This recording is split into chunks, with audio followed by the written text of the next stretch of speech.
All right, everybody, we're back with another fanfiction review, and it's chapter 4 of Lincoln is Dumb. As usual, I'm not even going to waste time giving you an introduction. Let's read. This chapter is chapter 4, and it is called Incoming Ship. Rita and Luna returned to the house to find things hadn't gotten any better. When they walked in the door, they found most of the family were still congregated in the living room, save Lynn Sr., who was downstairs recuperating from having his nutsack crushed, Lola, who was sent back to her room for singing off key, and Lucy, who was in the room attempting suicide or whatever. That's always a common thing in those fan fictions, and it's kind of weird. Like I see a lot of these fan fictions. They always have Lola, like Lucy, committing suicide in some manner, and it's just kind of sad.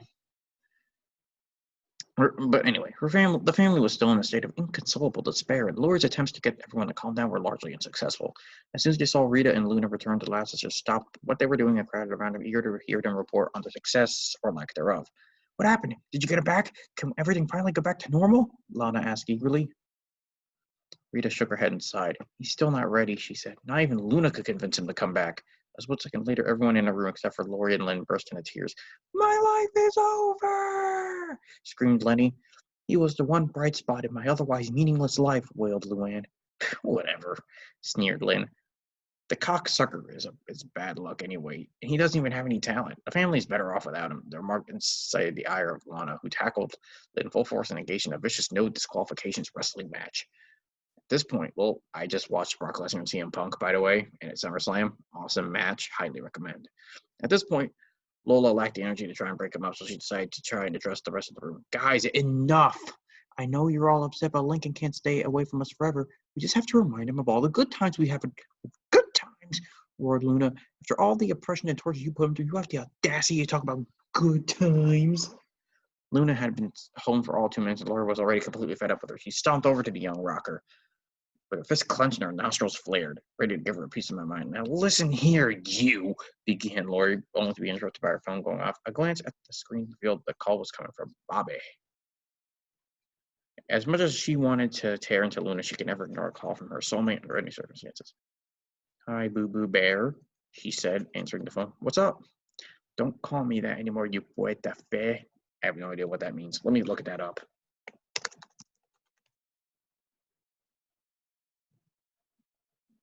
Did I spell that right? Of course I did not.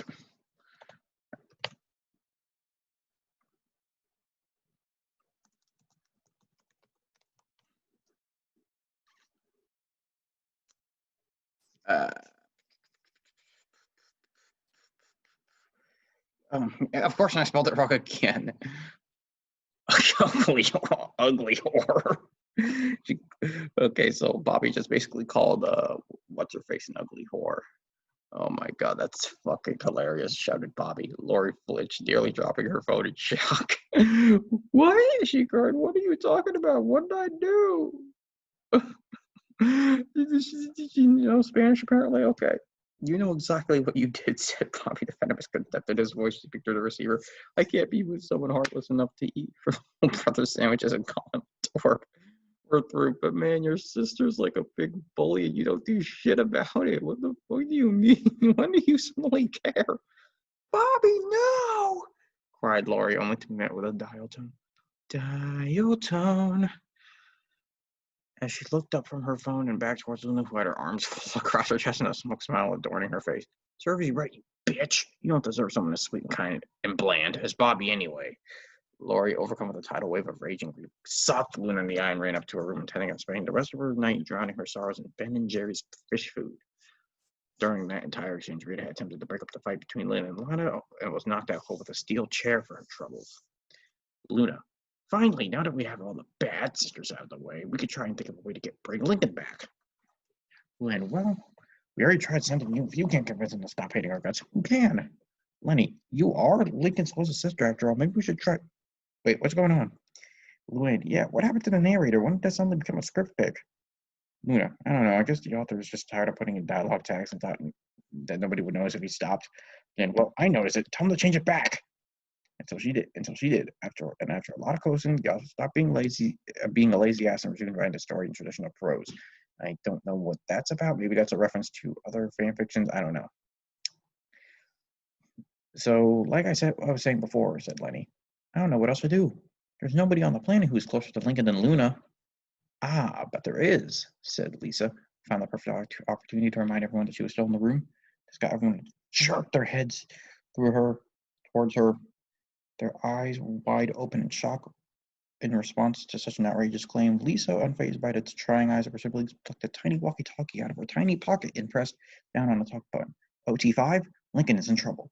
Your assistance is needed. Assemble at the Loud House post haste. She, she placed the walkie-talkie back in her pocket, waiting for them to arrive. As it turned out, she wouldn't have to wait very long because before the older sisters could open their mouths to ask one of the 20-plus questions they had, a knock came at the front door. Lisa opened it to find the 5 girls in different colored spandex leotards striking flamboyant poses with triumphant music playing in the background. Pyrotechnics went off in the front yard. A flair for the dramatic. These were the 5 members of the super special awesome OTP Waifu Quintet, or the OT5 for short. These ladies were Lincoln's greatest admirers and closest allies, united by their inexorable bonds they formed with him based on a minute or two of interaction.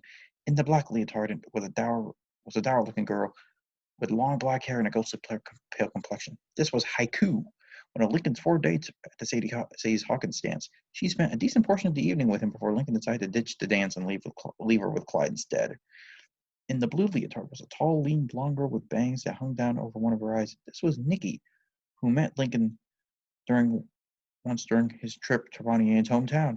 They shook hands and talked for a little bit while Ronnie Ann was getting a sausage or whatever. In the green leotard was another blonde, this one sporting earrings and turquoise highlights in her hair. This was Sam, a classmate of Luna who probably introduced herself to Lincoln at some point when Luna had her over.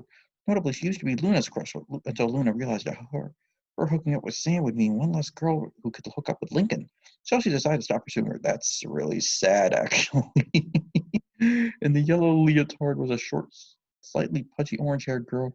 This was Paige, a regular at Gus's Games and Grub, Lincoln's favorite arcade. She never spoke a word to him, but she gave him a thumbs up when she saw him kick ass at air hockey, and she accidentally bumped into him with her big fat booty when she was playing dance battle and he was trying to get her attention. And the red leotard was the team's token adult. Oh, that's creepy. A voluptuous brunette with curly hair and a pair of sunglasses resting atop her forehead. This was Stigella Quintella Diodora, or Thick UT for short. She ran into Lincoln in the line at a gas station bathroom, and they might have made eye contact for a second or two. Together, they devoted their lives to keeping Lincoln happy and provided with a source of comfort that nobody else could offer, not even Luna. Oh my God, that's something else. Jesus Christ, I've never actually seen fanfictions with any of those 5. Maybe one of them for the record, but I've never seen it. So there you go. Then why did Lisa have to wait until now to summon them? Lana asked, which was presumably directed at me since nobody else had said a word since she opened the door. We could have had Lincoln back ages ago. Yes, but we had to get through a mandatory 12 hours of moping first, Lisa replied matter-of-factly before turning to address the OT5. And by the way, the 5 of you need to work on your response time. It was 1.5 seconds greater than your usual average. Apologies, ma'am, said Paige. You caught me while I was in the shower. But now we are geared up and ready to enhance Lincoln's life. I'm pleased, said Lisa. Lincoln is currently stationed in Bishkek, whatever Stan. Having decided to run away from home to escape our brutal treatment of him, we need the 5 of you to convince him to come back. Consider it done, declared Nikki. OT5, move out! With that, the 5 of them took off towards the airport, leaving a cloud of multicolored dust behind. All the Loud family could do at this point was sit tight and wait for them to come back, hoping that their womanly wiles would help them succeed where Luna failed. And that was the 4th chapter. Another funny one, as usual. So we will be getting to chapter 5 real soon. There are other videos I want to do, of course. So hope you all enjoyed that, and be sure to subscribe for more. Until then, stay beautiful.